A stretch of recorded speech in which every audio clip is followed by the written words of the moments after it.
Greetings once again.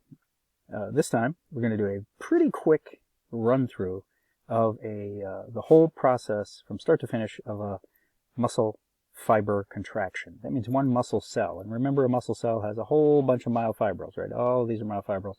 When a muscle cell contracts, the whole bunch of myofibrils within that one muscle cell contract. So these are pictures straight out of your book. I mean, straight out of chapter 10. And we're going to go through the process just as they have outlined it here. Number 1, neuromuscular junction, excitation of the skeletal muscle fiber. Number 2, sarcolemma, T-tubules, and sarcoplasmic reticulum, the excitation-contraction coupling. You remember what that is. And then finally, the sarcomere is going to do its cross-bridge cycling, which we've talked about that too. So here we go. Remember, here's the axon, and the axon terminal is here. Okay. So you have to remember your anatomy of all of these tissues. Right, so, here's a neuromuscular junction. You know that it's surrounded by the sarcolemma, and where the axon terminal meets the sarcolemma, that is called the motor end plate. So the motor end plate of the muscle fiber and the axon terminal, both combined together there, that's where the acetylcholine crosses the gap. We're going to get to that in a minute. So this is step 1. Step 1, let's move on. Here's step 1. Right, here's the breakdown. Number 1 is the axon, or the action potential reaches this terminal part of the axon terminal, okay? When it does that, it's called a depolarization wave. As it depolarizes, it causes calcium channels to open. These are called voltage-gated calcium channels. Voltage-gated simply means that when the voltage changes along the outside of this membrane, those channels are sensitive to that voltage change and they open up. When they open up, they're called calcium channels. Guess what happens? Calcium comes flooding in to the axon terminal. The calcium forces or causes these vesicles that have acetylcholine inside them. It causes them to merge with the terminal part of the membrane here, and then you get exocytosis, right? So the acetylcholine is exocytosed into the synapse.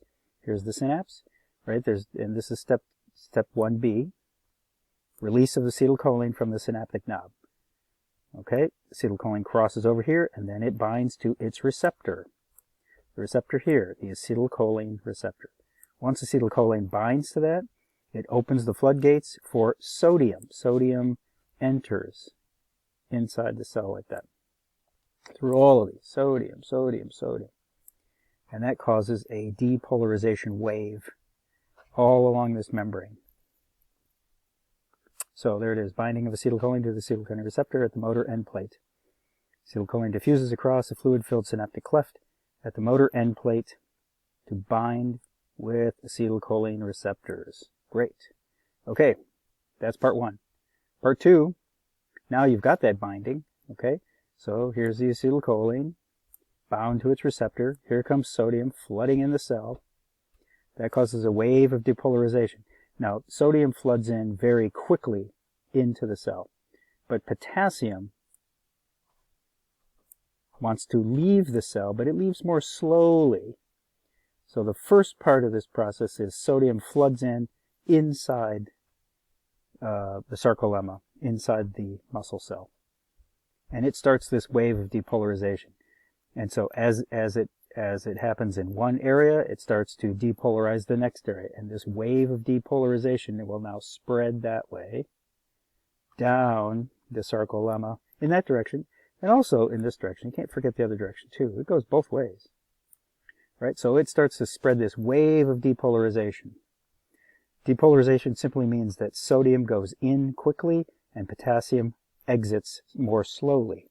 We'll get to the specific process of that when we get to exactly how nerves work. And a muscle cell is nothing more than another version of a nerve with a different outcome. So you get the propagation of this depolarization wave all along the sarcolemma, and that gets passed on down. And so that is called the sarcoplasmic reticulum, as this wave depolarizes, it also depolarizes the T tubules. That's the next step in this process. So now I'm going to move on to that, and that will bring us into the excitation-contraction coupling business. So we move on down. Here is that action potential. The action potential keeps on moving. Just as their red arrow, I'm copying their red arrow. Right, so this red arrow indicates the wave of action potential depolarization, and it comes down into the T tubule.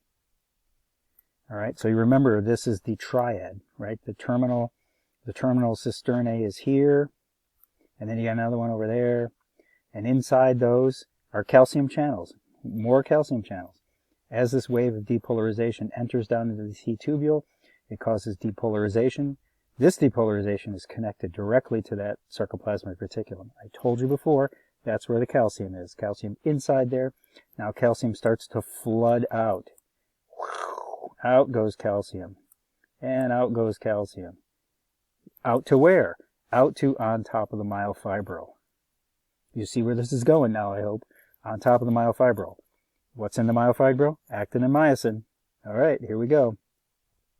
So now, remember, calcium floods out on top of the actin and myosin. Remember, the calcium here binds to troponin. The troponin, once it's bound to calcium, now changes its shape. It pulls tropomyosin out of the way, and it opens up those binding sites that are on actin. And now this little head group of myosin, whammo, grabs on. It hangs on to this actin, grabs onto it, and now it wants to go through its cross-bridge cycling process. And here is that cross-bridge cycling process again, as we have gone through again. Calcium here bound to troponin. Troponin moves tropomyosin out of the way, allowing myosin to form the cross-bridge. Remember, myosin at this point has ADP and inorganic phosphate. It's already used the energy from ATP to disconnect. We're going to get to that.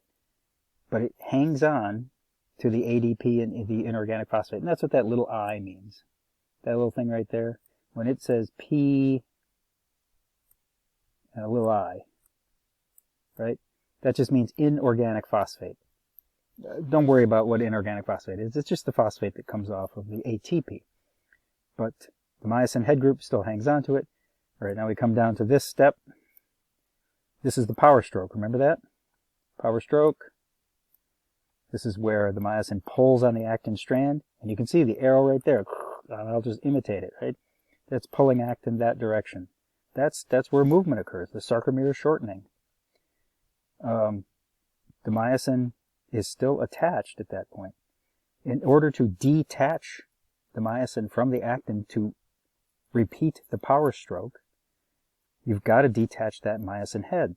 The only way to detach it is you must have energy. Energy is ATP, always adenosine triphosphate. You need ATP to detach the myosin head from the actin, all right? So you do that, you have ATP here.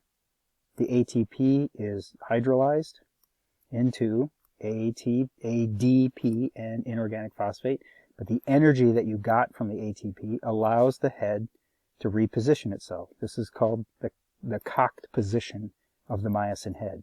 So here it is again. It's ready to go. Calcium is still bound to troponin. Troponin pulls tropomyosin out of the way. You still have exposed binding sites. Myosin says thank you very much. It grabs on again. Boom, boom.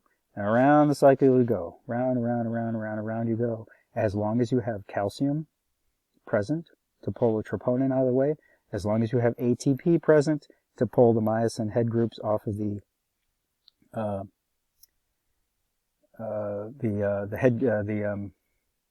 actin filaments. You can go around and around and around. So that means you're going to get muscle activation constantly. But this is one muscle fiber. One muscle fiber. All of its myofibrils are all contracting, and you're getting cross-bridge cycling, which means you're getting sarcomere shortening. That is muscle contraction. That's how it works.